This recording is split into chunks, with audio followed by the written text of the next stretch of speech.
ప్రియమైన వారలారా, యేసు నామమున మీకు నా శుభాకాంక్షలు. ఎలా ఉన్నారు? బాగున్నారా? ఉదయకాలము లేచినప్పుడే ఉత్సాహంగా ఉండాలి, సంతోషంగా ఉండాలి. యేసు తోడుగా ఉన్నారు కదా, కనుక ఎందుకు మీరు దిగులు చెందాలి? లేదు, ఈ విధంగా వరుసగా సమస్యలు వచ్చుచున్నవి, ఈ విధముగా పోరాటములు వచ్చుచున్నవి. ఈ దినము ఎలా చెయ్యాలి, ఈ కార్యము ఎలా సమాలించాలి అన్న ఒక ఆలోచన వచ్చుచున్నది అని కలత చెందుతున్నారా? దేనికి భయపడకండి. దేవుడు ఏం చెబుతున్నారో తెలుసా?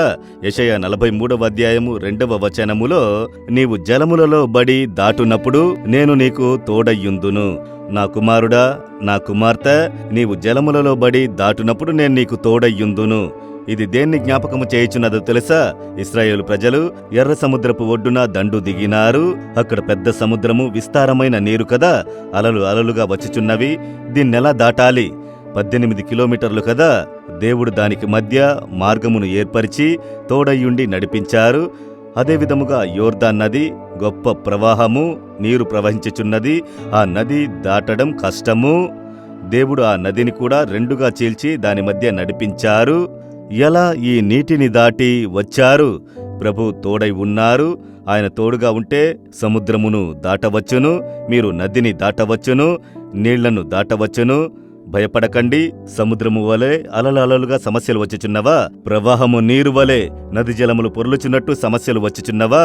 దేవుడు చెప్పుచున్నారు, నీవు జలములను దాటునప్పుడు నేను నీకు తోడై ఉంటాను. నీవు భయపడకు. ఈ దినం నీవు దాన్ని దాటి వెళ్ళదవు కుమార్తె. కుమారా, నీవు దాటిపోదువు. దీన్నెలా సమాలించేదనని కలవరపడకు. నా చేయి పట్టుకుని దాటు, మనం దాటి వెళ్ళవచ్చు అని దేవుడు మీకు చెప్పుచున్నారు. సంతోషంగా చెప్పండి, దేవా, మీరు నాకు తోడుగా ఉంటే నీటిని నేను దాటెదను, సముద్రమును దాటెదను, నది నీళ్లను నేను దాటెదను. నాకు జయమునిచ్చి నడిపించెదరు, కాపాడి నడిపించెదరు. ఈ దినం ఆ అద్భుతమును నేను చూచెదను. యేసు నామములో amen, amen. Jesus redeems Telugu YouTube ఛానల్ను సబ్స్క్రైబ్ చేయండి. సబ్స్క్రైబ్ బటన్ను క్లిక్ చేయండి మరియు బెల్ బటన్ను నొక్కండి. ప్రతిరోజు కార్యక్రమ సమాచారం పొందండి.